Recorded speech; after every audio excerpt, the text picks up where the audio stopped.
دیکھو، ہر انسان کے پاس 24 گھنٹے ہوتے ہیں۔ کوئی 14 گھنٹے موبائل استعمال کرتا ہے تو کوئی 14 گھنٹے کام کرتا ہے، کوئی 14 گھنٹے سوتا ہے اور کوئی 14 گھنٹے کھاتا ہے۔ خود بتاؤ، جو 14 گھنٹے ورزش کرے گا یا پڑھے گا یا نوکری کرے گا یا جو بھی کرے گا، اس کا اثر اس کی زندگی میں دکھے گا؟ شہرین نے سر ہلایا تھا۔ تو بس یہی نسخہ ہے۔ 2 گھنٹے کتاب پڑھو، گھنٹے کے لیے موبائل استعمال کرو، 2 گھنٹے باہر نکلو، لوگوں سے ملو، واک کرو، بس ہر وقت کچھ نہ کچھ کرو۔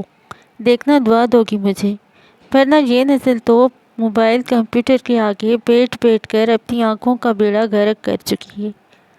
وہ مسکراتے ہوئے سادگی سے بتا رہی تھی، کتنی سادہ تھی یہ لڑکی، اور اتنی سی عمر میں اتنے گر نہ جانے کہاں سے سیکھے تھے۔ وقت پر لگا کر اڑا تھا۔ بالآخر وہ دن بھی آیا کہ وہ سب گریجویشن میں امتیازی نمبروں سے پاس ہوئی تھیں۔ انابیہ نے البتہ کالج میں ٹاپ کیا تھا۔ اس کے ساتھ اتنے لوگوں کی دعائیں تھیں۔ ٹاپ تو اس نے کرنا ہی تھا۔ کالج کے بعد یونیورسٹی کا دور شروع ہوا تو بہت تھوڑی لڑکیوں نے یونیورسٹی میں ایڈمیشن دیا تھا، جن میں شہرین اور انابیہ یہ دونوں ہی شامل تھیں۔ بس دونوں کے ڈپارٹمنٹ الگ الگ تھے۔ ایسا لگتا تھا چھوٹی نہر سے دریا میں ڈبکی لگا لی ہے۔ انابیہ انگریزی لٹریچر میں ماسٹرز کر رہی تھی اور شہرین سوشیالوجی میں۔ کتابوں کی جو عادت انابیہ نے اس سے ڈالی تھی، اس نے شہرین کی زندگی بدل کر رکھ دی تھی۔ اب تو وہ کسی بھی موضوع پر بول سکتی تھی۔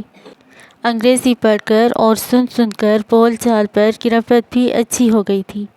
انابیہ کے کہنے پر اس نے on line spoken English classes بھی لینی شروع کر دی تھی۔ یونیورسٹی آنے تک اب وہ خوبصورت ہونے کے ساتھ ساتھ پر اعتماد بھی تھی، اور اس کی ذہانت اس کے انداز و ادوار سے جھلکتی۔ کسی اچھے شخص کا ساتھ کیسے آپ کی زندگی کی کایا پلٹ دیتا ہے۔ شہرین روز انابیہ کے لیے دل سے دعا کرتی۔ یونیورسٹی میں بھی وقت گزرتے پتہ ہی نہیں چلتا تھا۔ چند ماہ بعد کسی سوشل میڈیا ایپ پر شہرین کی بات چیت کسی لڑکے سے شروع ہوئی تھی۔ اس کی آئی ڈی دیسی بوائے کے نام سے تھی۔ کسی تصویر پر کمنٹ کرتے بات شروع ہوئی اور ان باکس تک پہنچ گئی۔ دیسی بوائے اسے کافی ولایتی سا لگا تھا، شاید اسی لیے شہرین اس کی جانب متوجہ ہوئی تھی۔ اس کی انگریزی بے حد کمال تھی۔ آج کل کے دور میں جہاں ہر کوئی انگریزی شارٹ کر کے لکھتا یا نئی نئی اسپیلنگ نکال کر لکھتا، وہ بہت ستھری اور صاف انگریزی لکھتا تھا۔ وہ ہمیشہ اس سے انگریزی میں ہی بات کرتی اور غیر ارادی طور پر اس کی انگریزی میں روانی آنے لگی۔ کتنے ہی لفظ وہ ایسے لکھ جاتا کہ شہرین کو اسے گوگل کرنا پڑتا۔ وہ گوگل کر کے جواب تو دے ہی دیتی، لیکن اسے ڈائری میں نوٹ بھی کر لیتی، پھر اس لفظ سے جملہ بناتی، اسے ڈائری میں لکھتی، کوشش کرتی کہ کہیں لکھنے یا بولنے میں دوبارہ وہ لفظ استعمال کر سکے۔ کتنے ہی ایسے نئے لفظ اب اسے انگریزی کتابوں میں بھی دکھائی دیتے تھے۔ اب انگریزی کتابیں پڑھنا اتنا مشکل نہیں تھا۔ انگریزی کی بلا ٹل گئی تھی، مگر محبت کی بلا اب اس کے پاس منڈلانے لگی تھی۔ وہ عادل سلیم تھا، امریکہ کی یونیورسٹی میں پڑھنے والا ایک پاکستانی، تبھی اس کی انگریزی اتنی اچھی تھی۔ بات پڑھی تو اسے بھی شہرین میں دلچسپی پیدا ہوئی، اور شہرین نے بھی اسے سب کچھ سچ سچ بتا دیا تھا۔ اپنا نام، یونیورسٹی، ڈپارٹمنٹ، شہر۔ پہلے بات کال تک پہنچی، پھر تصویر اور پھر ویڈیو کال۔ وہ اسے ویڈیو پر اپنی یونیورسٹی کی سیر کرواتا رہتا۔ ان کی ہر دوسرے دن بات ہوتی۔ جلدی ہی عادل نے اسے بتایا کہ فائنل سیمسٹر ختم ہوتے ہی وہ گھر واپس آ رہا ہے اور وہ گھر والوں سے شادی کی بات کرے گا۔ شہرین کی آنکھوں نے بھی ڈھیروں سپنے دیکھے تھے، امریکہ کے سپنے، باہر ملک کے جانے کے سپنے، انگریزی بولنے والے مرد سے شادی کے سپنے۔ کبھی ایک وقت تھا وہ انابیہ کی طرح انگریزی کی دھاک بٹھانا چاہتی تھی، اور اب اس کی دھاک ہر جگہ خود ہی بیٹھ جاتی، اس کے حسن سے، ذہانت سے، سادگی اور عاجزی سے، اور ساتھ اچھے گریڈز کی وجہ سے بھی۔ کچھ ماہ بعد شہرین کو ایک لوکل نمبر سے کال آئی۔ فون اٹھاتے ہی کانوں میں عادل کی آواز گونجی، کیسی ہو شہرین؟ وہ بے حد بے تاب تھا۔ میں بالکل ٹھیک، آپ سنائیں، پاکستان آ گئے ہیں؟ نمبر یہاں کا ہے۔ وہ حیران ہوئی۔ ہاں، پاکستان آ گیا ہوں، اور آتے ہی میں نے گھر والوں سے شادی کی بات کی، مگر وہ جلدی سے بولا۔ مگر کیا؟ وہ بے صبری سے بولی۔ گھر والے نہیں مان رہے۔ وہی اصلی قصہ پٹا بہانا۔ مگر کیوں؟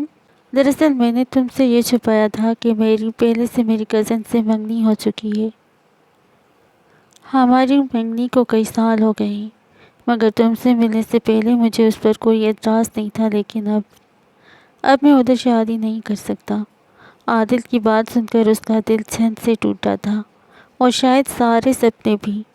ضروری تو نہیں کہ انسان کے دیکھے گئے سارے سپنے پورے بھی ہوں۔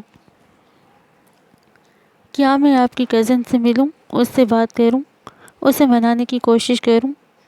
شہرین نے پیشکش کی تھی۔ نہیں، پہلے مجھے کوشش کرنے دو، پھر میں دیکھتا ہوں کہ یہ معاملہ کیسے ہینڈل کرنا ہے۔ وہ کافی دیر باتیں کرتے رہے۔ شہرین کے دماغ میں ابھی تک یہی باتیں گردش کر رہی تھیں۔ سمجھ نہیں آ رہا تھا کہ کیا کرے۔ 2 دن بعد اس کا کسی کام کے سلسلے میں انگلش ڈپارٹمنٹ جانا ہوا تو اس کی نظر انابیہ پر پڑی، اور وہ دھک سے رہ گئی۔ گلابی گال، روئی روئی سوجی ہوئی آنکھیں، سرخ پڑتی ناک اور آنکھوں کے نیچے ہلکے۔ انابیہ، یہ تم ہو؟ شہرین اس کا ہاتھ پکڑے ایک جانب لے گئی جہاں چہل پہل نہ ہونے کے برابر تھی۔ انابیہ، کیا ہوا تمہیں؟ مجھے بتاؤ، تمہاری یہ حالت کس وجہ سے ہوئی؟ پلیز انابیہ، بتاؤ مجھے کیا ہوا؟ شہرین سے اپنی محسنہ کی یہ حالت دیکھی نہیں جا رہی تھی۔ میرے منگیتر نے مجھ سے منگنی توڑ دی ہے۔ کتنے سال میں نے آنکھیں بند کر کے اس سے محبت کی ہے، اور کتنی آسانی سے اس نے انگوٹھی اتار کر ہاتھ میں پکڑا دی۔ مجھے بتاؤ، انگوٹھی واپس کر دینے سے میرے گزرے سال، میری محبت، میرے خواب سب واپس مل جائیں گے؟ وہ پھٹ پڑی تھی، اور شہرین کو سمجھ نہ آیا کہ اسے تسلی کیسے دے۔ لیکن اس نے کس وجہ سے منگنی توڑی ہے؟ کوئی وجہ تو ہوگی، شہرین سوچتے ہوئے بولی۔ کہتا ہے کہ اسے کوئی اور لڑکی پسند آ گئی ہے، اس سے شادی کرے گا۔ ایسے کیسے کوئی لڑکی پسند آ گئی؟ منگیتر کے ہوتے ہوئے تمہارے جیسی لڑکی کو کوئی چھوڑنے کا سوچ بھی کیسے سکتا ہے؟ بس امریکہ سے پلٹتے ہی اس کا دماغ بھی پلٹ گیا۔ وہ کہتا ہے کہ پہلے تو مجھے اعتراض نہیں تھا، مگر اب ہے۔ انابیہ روتے ہوئے بولی۔ کیا؟ 1 منٹ، تمہارا کزن امریکہ میں رہتا ہے؟ شہرین یکدم ٹھٹکی تھی۔ نہیں، وہ امریکہ پڑھنے گیا تھا، ابھی تو اس کی ڈگری مکمل ہوئی ہے۔ کیا نام ہے تمہارے کزن کا؟ عادل، عادل سلیم۔ اور شہرین کو لگا تھا اس پر بم گر گیا ہے، ایک نہیں سارے بم ایک ساتھ۔ مگر وہ دھیرے سے مسکرائی۔ چلو، بس اب رونا بند کرو اور اپنی شادی کی تیاریاں کرو۔ کیا پاگل ہو گئی ہو؟ وہ منگنی توڑ چکا ہے۔ انابیہ کے اس رویے پر وہ جھلائی تھی۔ تمہیں پتہ ہے انابیہ، مجھے 40 دن والا چلہ کاٹنا آتا ہے۔ تم دیکھنا، محبوب تمہارے قدموں میں ہوگا۔ بس اب تم نے رونا نہیں ہے۔ خود بھی پاگل ہو، مجھے بھی پاگل بنا رہی ہو۔ اس کی بات سن کر انابیہ روتے روتے ہنستی۔ ارے بابا، اب پاگل تمہارا کزن ہوگا تمہارے پیچھے، بس دیکھتی جاؤ۔ اور واقعی شہرین نے یہ سب کر دکھایا تھا۔ کے لیے تو وہ اس دنیا سے دستبردار ہو سکتی تھی۔ یہ محبت کیا چیز تھی؟ عادل، میں تمہیں کچھ سچ سچ بتانا چاہتی ہوں۔ وہ بھی ایک نئی کہانی کے ساتھ آن موجود ہوئی تھی۔ کیسا سچ؟ یہی سچ کہ میری منگنی میرے تایازاد سے طے ہو چکی تھی، لیکن میں نے بھی کالج میں داخلہ لیا تھا، سو انکار کر دیا تھا، کیونکہ وہ پڑھائی اور کمائی دونوں میں اچھا نہیں تھا۔ پھر وہ دبئی چلا گیا۔ کل وہ کئی سال بعد ہماری طرف دوبارہ رشتہ لے کر آیا۔ نئی گاڑی، برانڈڈ سوٹ، مہنگے پرفیوم کے تحفے، وہ سب کچھ جو میں چاہتی تھی، وہ مجھے ایک ہاں کرنے سے مل سکتا ہے۔ اس نے رشتہ مانگا ہے اور پھر میں نے فوراً ہاں کر دی۔ گھر والے تو ہمیشہ سے ہی اسے پسند کرتے ہیں، اور وہ مجھے۔ بس تم مجھے معاف کر دینا، مگر شاید یہی بہتر ہے کہ ہم دونوں اپنے اپنے خاندان میں شادی کر لیں۔ تم اتنی سنگدل اور لالچی نکلو گی، میں نے سوچا بھی نہیں تھا۔ شکر ہے کہ انابیہ کو کھونے سے پہلے مجھے تمہاری اصلیت پتہ چل گئی۔ وہ پھٹ پڑا تھا، اور پھر کیا کچھ بولتا رہا۔ شیرین آنسوؤں کے بیچ سنتی رہی۔ بعض اوقات زندگی بچانے کے لیے جھوٹ بولنا پڑتا ہے، اور اس جھوٹ میں وہ بری بن گئی تھی، مگر وہ خوش تھی۔ کم از کم انابیہ کا حق چھین کر وہ زندہ نہیں رہ سکتی تھی۔ یہ دنیا ہی اس کے لیے تنگ پڑ جاتی۔ جو کچھ انابیہ نے اس کے لیے کیا تھا، وہ تو مر کر بھی اس کا احسان نہیں اتار سکتی تھی۔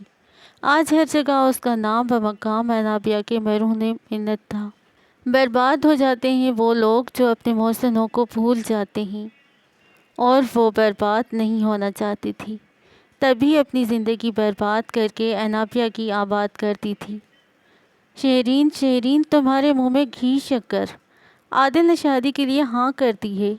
میں بتا نہیں سکتی، میں پاگل ہو گئی ہوں خوشی سے۔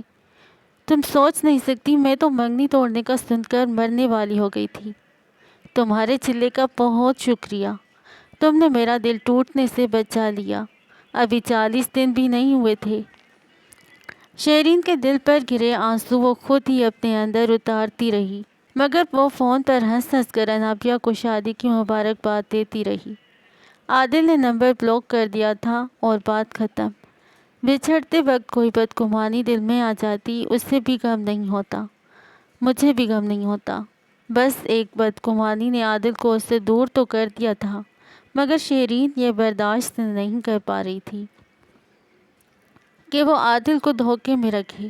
تبھی اس نے اسے سچ بتانے کا فیصلہ کر لیا تھا، بس صحیح وقت کا انتظار تھا۔ ہال میں چاروں جانب خوبصورت پھولوں سے سجاوٹ کی گئی تھی۔ ہال کے بیچوں بیچ اسٹیج پر دولہا دلہن بیٹھے تھے۔ سفید شیروانی میں ملبوس دولہا اور سرخ لہنگے میں غضب ڈھاتی دلہن سارے مہمانوں کی توجہ کا مرکز تھے۔ چاند سورج کی جوڑی تھی۔ نکاح کے بعد جب ایک ایک کر کے مہمان دولہا دلہن سے ملنے آ رہے تھے، تو ہلکے گلابی رنگ کی خوبصورت نیٹ کی میکسی میں وہ اپسرا اسٹیج کے سامنے ابھری تھی۔ ہلکے سے میک اپ کے ساتھ اس کے لمبے بال پشت پر لہرا رہے تھے۔ وہ گلابی ریپنگ میں کوئی ڈبہ ہاتھ میں پکڑے انہی کی جانب بڑھ رہی تھی۔ عادل نے اسے دیکھا تو وہ زمان و مکان بھول گیا تھا، بس منہ کھولے اسے اپنی جانب آتا دیکھتا رہ گیا۔ شادی مبارک، وہ قریب آ کر مسکرا دی تھی۔ شیرین، آؤ بیٹھو۔ انابیہ اسے اپنے ساتھ بیٹھنے کا اشارہ کر رہی تھی، مگر اس نے ڈبہ میز پر رکھتے عجیب حرکت کی۔ وہ انابیہ کا ہاتھ عقیدت سے تھامے اس کے قدموں میں بیٹھ چکی تھی، جیسے لوگ پیر صاحب کا ہاتھ ادب سے تھام لیتے ہیں۔ شیرین، یہ کیا کر رہی ہو؟ دلہن بنی انابیہ گھبرائی تھی، اور عادل، وہ تو بت بنا اسے دیکھ رہا تھا، جو فون سے نکل کر حقیقت کا روپ دھار چکی تھی۔ عادل، آپ جانتے ہیں انابیہ کون ہے؟ وہ بولی۔ انابیہ میری محسن ہے، یہ میری استاد ہے، میری رہبر، میری معاون، میری مددگار۔ یہ نہ ہوتی تو آج شیرین اس مقام پر نہیں ہوتی۔ انابیہ نے مجھے وہ دیا ہے جس کی میں نے پوری زندگی خواہش کی تھی۔ میں کبھی انابیہ کو بتا ہی نہیں پائی کہ مجھے ان سے کس قدر محبت اور عقیدت ہے، کہ اگر یہ مجھ سے میری جان بھی مانگتی تو میں دینے سے دریغ نہیں کرتی۔ ان کے میری ذات پر اتنے احسان ہیں کہ اپنی زندگی کی سانسیں دے کر بھی میں ان کا بدلہ نہیں اتار سکتی۔ وہ بولے جا رہی تھی اور وہ دونوں ساکت اسے سنے جا رہے تھے۔ انابیہ، آپ کو زندگی میں کبھی میری ضرورت پڑے تو بس ایک بار مجھے کہہ کر دیکھیے گا، میں آپ کی خواہش پوری کرنے کے لیے اپنا سب کچھ قربان کر دوں گی۔ آپ کی محبت نے مجھے آپ کا مقروض کر دیا ہے، اور میں نے یہ قرض اتارنے کی پوری کوشش کی ہے۔ مجھے معاف کر دیجیے گا اگر میں نے کبھی آپ کو غیر ارادی طور پر تکلیف دی ہو۔ اب وہ عادل کی جانب مڑی تھی۔ اور آپ میری ٹیچر اور میری دوست کا بے حد خیال رکھیے گا۔ ان کے جیسے ہیرے اس زمین پر بہت کم ہیں، انہیں کھونے نہ دیجیے گا۔ وہ نم آنکھوں سے مسکراتی اسٹیج سے اترتی دور ہوتی چلی گئی، اور لگتا تھا اس کے جاتے ہی باقی مجمع میں جان پڑ گئی ہے۔ دلہن دولہے کی نظریں اب تک اسی کے اوجھل ہوتے وجود پر مرکوز تھیں، تو اس نے انابیہ کی وجہ سے اپنی محبت کی قربانی دے دی تھی۔ عادل نے لمحوں میں جمع تفریق کر لی تھی۔ نہ جانے یہ لڑکی کب سے مجھ سے اتنی محبت کرتی ہے، آج پتہ نہیں کیوں ایسے بول کر چلی گئی۔ شاید میری شادی کی وجہ سے اداس نہ ہو۔ انابیہ دل ہی دل میں کچھ اور ہی سوچ رہی تھی۔ کچھ عرصے میں انابیہ اور عادل امریکہ چلے گئے۔ عادل کو جاب مل گئی تھی اور انابیہ نے وہاں ہائر اسٹڈیز میں ایڈمیشن لے لیا تھا۔ رہی شہرین تو آپ یقین نہیں کریں گے کہ وہ اب اپنے شہر کی مشہور ترین لیکچرار میں سے ایک ہے، جو آن لائن دنیا بھر کے اسٹوڈنٹس کو انگریزی سکھاتی ہے۔ وہ جس کا جنون تھا کہ وہ گٹ پٹ انگریزی بولے تو اسے سب دیکھیں، اس کی عزت کریں۔ وہ سب اسے مل گیا کیونکہ اس نے اس مقصد کے لیے دن رات محنت کی۔ لیکن اب بھی وہ اپنے سب اسٹوڈنٹس کو یہی سمجھاتی ہے کہ انگریزی فقط ایک زبان ہے، ذہانت ناپنے کا پیمانہ نہیں۔ اگر کسی کو غلط انگریزی بولتے دیکھیں تو اس کی انگلش کا مذاق بنانے کے بجائے اس کی مدد کریں۔ کیا پتہ آپ کی تھوڑی سی مدد کسی کی زندگی بنا دے۔